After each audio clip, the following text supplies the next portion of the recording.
Mesdames, messieurs, l'heure est grave. Nous sommes en guerre. Nos cours d'eau sont envahis par une ignominie sans nom, ou si nous devions lui en donner un, la pollution organique. Qu'il s'agisse de médicaments, de pesticides ou autres méthylmercure, on les retrouve partout, dans les lacs, dans les rivières, et ils représentent un grand danger pour notre environnement, jusqu'à même menacer la santé de nos parents, de nos enfants. Voudriez-vous d'une eau viciée par cette vermine? Sachez cependant que tout espoir n'est pas vain. Je tiens à vous dire ici ma détermination sans faille pour clamer haut et fort que la nécessité de répondre à votre inquiétude, alliée avec de nombreuses études scientifiques sur le sujet, conforte ma conviction d'aller dans le sens du service écosystémique. Oui, la solution pourrait se trouver directement dans la nature elle-même, dans les sédiments.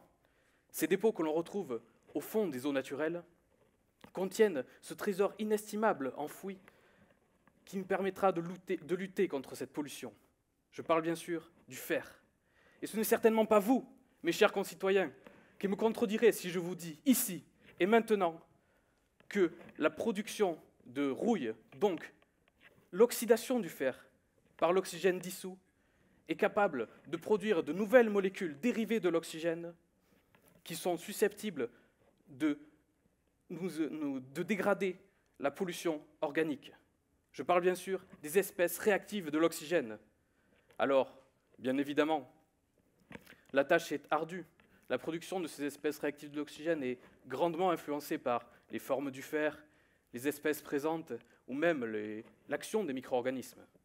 De plus, il nous faut bien connaître notre ennemi. En effet, les molécules de polluants organiques, une fois dégradées, pourraient se retrouver neutralisées pour de bon. Ou bien, de leur nature pernicieuse, ils pourraient trouver une toxicité plus grande encore. Bien que la tâche semble insurmontable, j'ai travaillé, je travaille et je travaillerai d'arrache-pied pour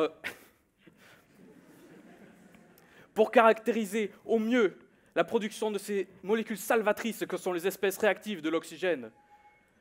Je me battrai pour rendre à nos cours d'eau leur pureté d'antan. Je n'hésiterai pas à croiser le fer pour réarmer notre environnement face à cette menace. Alors, boutons hors de nos eaux de surface ces espèces nuisibles. Et voici venu le temps du réarmement de nos sédiments face à cette infamie. Voici venu le temps de l'avènement des espèces réactives de l'oxygène. Parce que c'est notre projet, mesdames et messieurs. Vive le fer et vive les sédiments!